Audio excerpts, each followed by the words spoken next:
Hello friends, welcome once again to Preeti's Kitchen. Today I am here with a very delicious sweet dish of Kerala, that is Unniyappam. This is Lord Krishna's favorite sweet dish, so let's get started. For making Unniyappam, we require 250 grams of jaggery. Here I have a 1 kilo block, so from that I will take 250 grams for 2 cups of rice flour. If you have powdered jaggery with you, you can use that also. Here I have grated that jaggery and we have to melt it.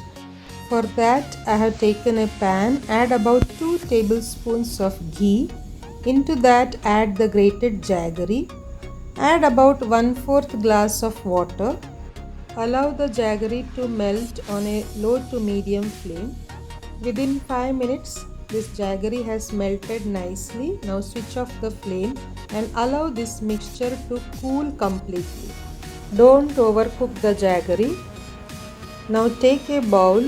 Into this add about 2 cups of raw rice flour, about 2 tablespoons of maida or all-purpose flour. The next ingredient I am going to add into this is dry coconut or copra. Grind it with the help of a mixer grinder into a coarse powder. Now this dry coconut powder I am going to add about 1 cup into the rice flour.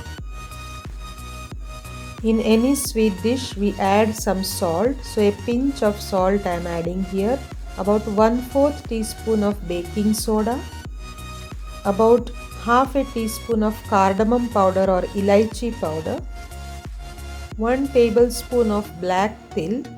If you don't have black til, you can add normal sesame seeds or til. Now our melted jaggery has cooled down completely. Now this I am going to add into the rice flour mixture. Mix it thoroughly. We have to make it into a thick batter. Add about 1 cup of milk into this batter. You can even add water also. The consistency of this batter should be like that of a idli batter. So I am adjusting this by adding some water.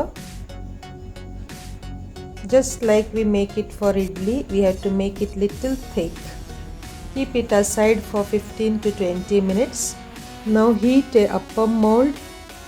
Add some sufficient amount of oil into this mold.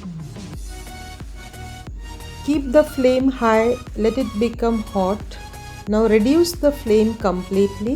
Take a tablespoon and add about 1 tablespoon of batter into each space available. Flame should be kept low to medium. When one side is cooked properly, that is when it becomes golden brown in color, flip it onto the other side with the help of a back of a spoon or with a fork as per your convenience.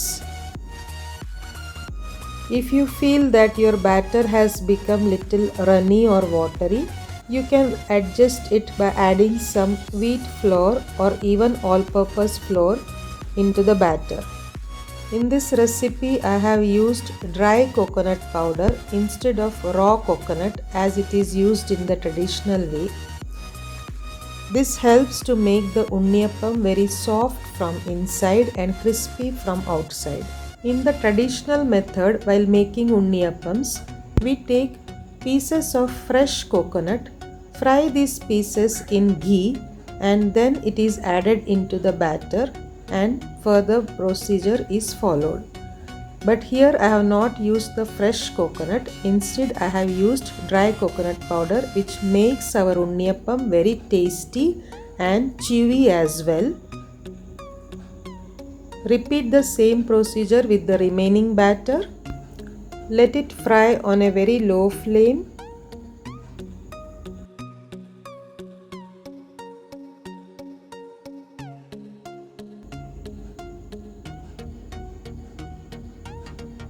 And when the other side is done, you can take it out. You can transfer it onto a tissue paper so that excess oil is removed. And in this way our tasty unniyappams are ready to be served. Children as well as adult, they enjoy this recipe, so definitely give it a try.